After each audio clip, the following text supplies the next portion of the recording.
Chemistry class 10 बाब 5 सबक 3 वायुमंडल जा तह एटमॉस्फेयर लेयर्स आया केमिस्ट्री उस्ताद नजूला चन्ना आवांखे सिंध ऑनलाइन स्कूल में भली कार असांजा जो के लेक्चर जो मौजू है वायुमंडल जा तह लेयर्स ऑफ एटमॉस्फेयर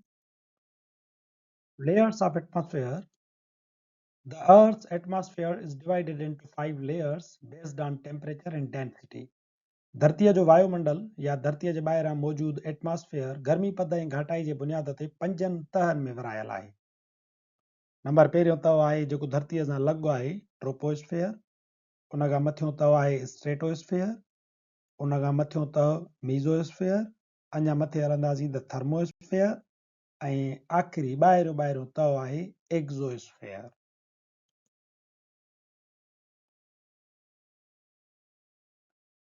नंबर पहिरियों तह आहे troposphere. The layer closest to Earth's surface is the troposphere. धरतीअ जे लॻ वेझो वेझो जेको तह आहे असां हुनखे ट्रोपोस्फेयर सॾूं था। Reaching from about 7 to 15 kilometers from the Earth's surface. धरतीअ खां तक़रीबन मथे 7 या 15 किलोमीटरनि ताईं ट्रोपोस्फेयर जी रेंज आहे। The troposphere is thickest at the equator.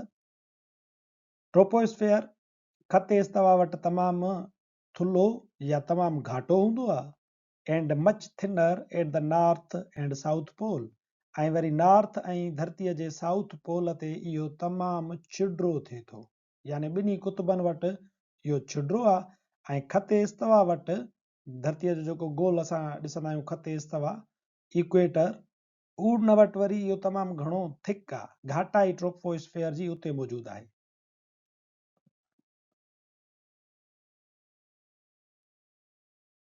Majority of the mass of the entire atmosphere is contained in the troposphere between approximately 75 to 80%.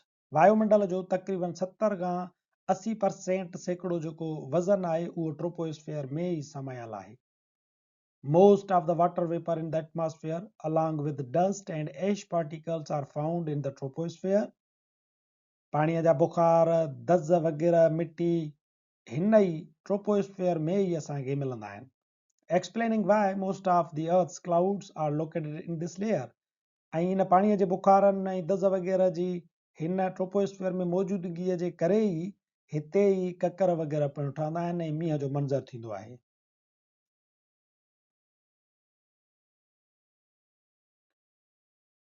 Number ॿियो तह आहे stratosphere. It is the next layer up from Earth's surface. धरतीअ खां जीअं मथे हलंदासीं त ॿियों जेको तह आहे उहो स्ट्रेटोस्फेयर आहे। It extends from the top of the troposphere, which is called the tropopause. Troposphere जे मथां ट्रोपोस्फेयर जे मथां हिस्से खे आख़िरी हिस्से खे असां ट्रोपोपास चऊं था। उन ट्रोपोपास खां मथे तक़रीबन 12 किलोमीटरनि खां मथे वेंदासीं 50 किलोमीटरनि ताईं स्ट्रेटोस्फेयर फैलियल आहे। धरतीअ खां 12 किलोमीटरनि खां इहो शुरू थींदो स्ट्रेटोस्फेयर, वेंदे 50 किलोमीटरनि ताईं तव्हांखे स्ट्रेटोस्फेयर सेकंड लेयर मिलंदो। Temperature in the stratosphere increases with altitude. मथे ई असां जीअं जीअं मथे हलंदासीं एल्टीट्यूड सां जीअं मथे चढ़ंदासीं तीअं स्ट्रेटोस्फेयर में गर्मी पद पिणु वधंदो हलंदो।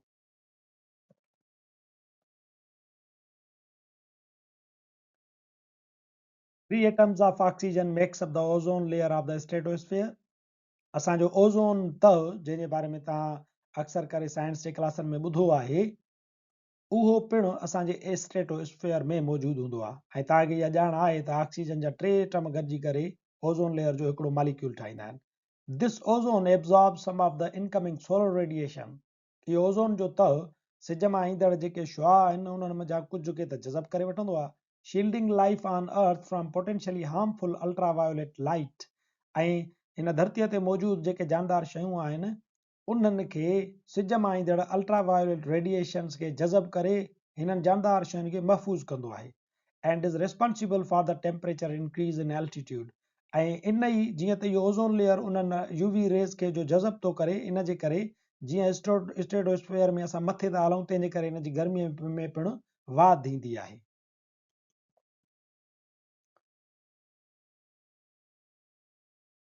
नंबर 3 अथव आहे mesosphere. The top of the stratosphere is called the stratopause. Stratosphere जो जेको आख़िरी हिस्सो आहे मथियों मथियों उनखे असां स्ट्रेटोपाज़ चऊं था। above that is the mesosphere। इन आख़िरी हिस्से स्ट्रेटोपाज़ खां मथे मीज़ोस्फीयर जो तह शुरू थिए थो, which reaches as far as about 85 kilometers above earth surface।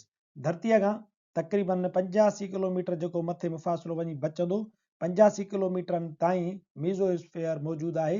यानी किथां तव्हांजे स्ट्रेटोपाज़ खां मथे वेंदासीं तक़रीबन, यानी असांजो थी वेंदो इहो 40 खां 50 किलोमीटरनि खां शुरू थींदो, छो त स्ट्रेटोस्फीयर ख़तमु थिए थो 50 किलोमीटरनि ते, त 50 किलोमीटर खां मथे तक़रीबन 85 किलोमीटरनि ताईं मीज़ोस्फीयर जो तह मौजूदु आहे। Temperature decreases in the mesosphere with altitude. Mesosphere में जीअं तव्हां मथे वेंदो त गर्मी पद घटिजंदो वेंदो। In fact the coldest temperatures in the atmosphere are near the top of the mesosphere about -90 degree centigrade.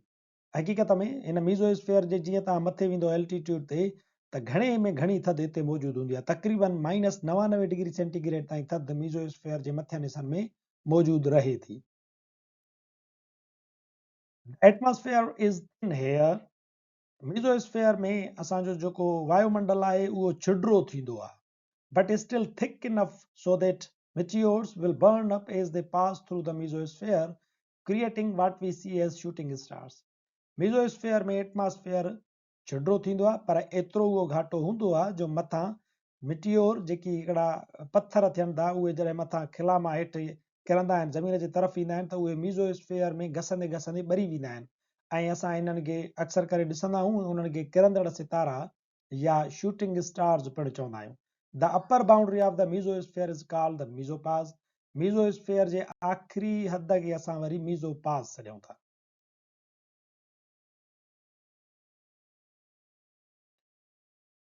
चौथों नंबर अथव आहे थर्मोस्फीयर।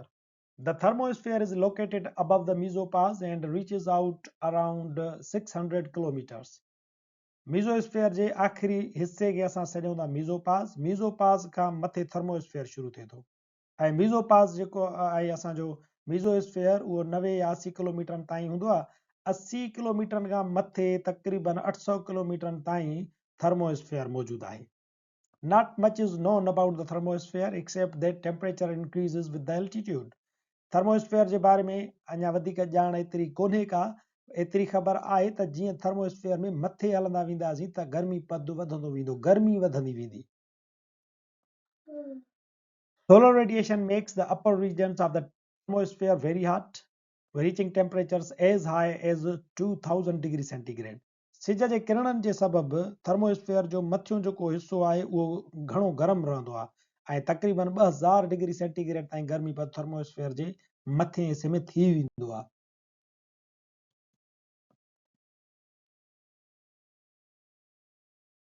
नंबर 5 तह आहे एक्ज़ोस्फीयर। इहो असांजी धरतीअ जो एटमॉस्फेयर जो आख़िरी तह आहे।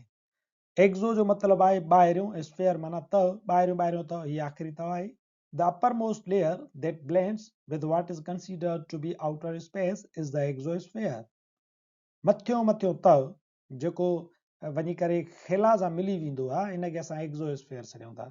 The pull of the earth's gravity is so small here that molecules of gas is kept into outer space।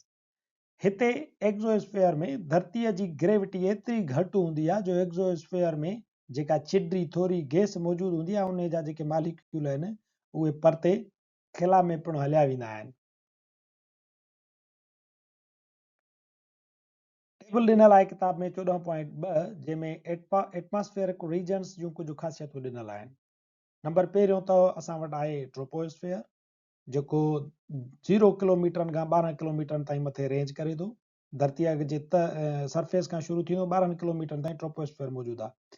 इन जो टेम्परेचर रेंज जेका आहे 17 डिग्री सेंटीग्रेड खां -58 डिग्री सेंटीग्रेड ताईं हलंदी आहे। स्ट्रेटोस्फीयर में 12 किलोमीटर खां इहो शुरू थींदो, 50 किलोमीटरनि ताईं इहो मथे फैलियल आहे ऐं हिन में टेम्परेचर रेंज जेका आहे -58 डिग्री सेंटीग्रेड खां शुरू थींदी -2 डिग्री सेंटीग्रेड ताईं पहुचंदी आहे।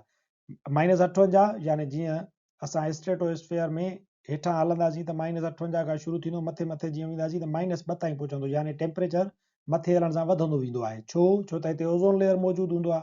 ओज़ोन लेयर छा कंदो आहे, धरती जे मथां ईंदड़ जेके सिज जा किरण आहिनि उन्हनि खे जज़ब करे हिनखे मथे गरम कंदो आहे, इन जे करे हीउ हेठि थधो हूंदो आहे, मथे गरम हूंदो आहे। ऐं वरी असांजो ट्रोपोस्फेयर जी ॻाल्हि कईसीं त उहो हेठि गरम हूंदो, धरतीअ जे वेझो गरम हूंदो, मथे जीअं वेंदासीं त उहो थोरो थधो हूंदो आहे।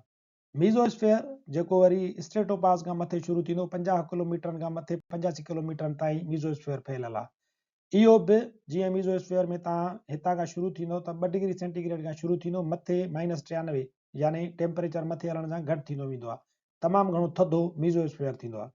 थर्मोस्फेयर चोथों नंबर जेको लेयर आहे, 85 किलोमीटरनि खां शुरू थींदो, मथे 120 किलोमीटरनि ताईं इन जी रेंज आहे, ऐं इहो टेम्परेचर -93 डिग्री सेंटीग्रेड खां मथे हलंदो वेंदो। इते तमामु घणी गर्मी मौजूदु हूंदी आहे, जंहिंजे करे हिनखे थर्मोस्फेयर पिणु चइजे थो, गरम तह। इन खां मथे असांजो आहे एक्ज़ोस्फेयर, जेको खिला ऐं असांजे एटमॉस्फेयर जे विच में हूंदो आहे, ऐं उहो ॼण त मिलियल हूंदो आहे, जो गैस जा मालिक्यूल केॾी महिल जो खिला में हलिया वेंदा आहिनि, केॾी महिल जो खिला खां औरते बची सघनि था। असांजो जेको लेक्चर एटमॉस्फेयर जे मुख़्तलिफ़ तहनि जे बारे में पुॼाणी ते पहुचे थो। वरी हाज़िर थींदासीं नए लेक्चर सां गॾु। तेसीं ताईं ॾिसंदा रहो सिंध ऑनलाइन स्कूल।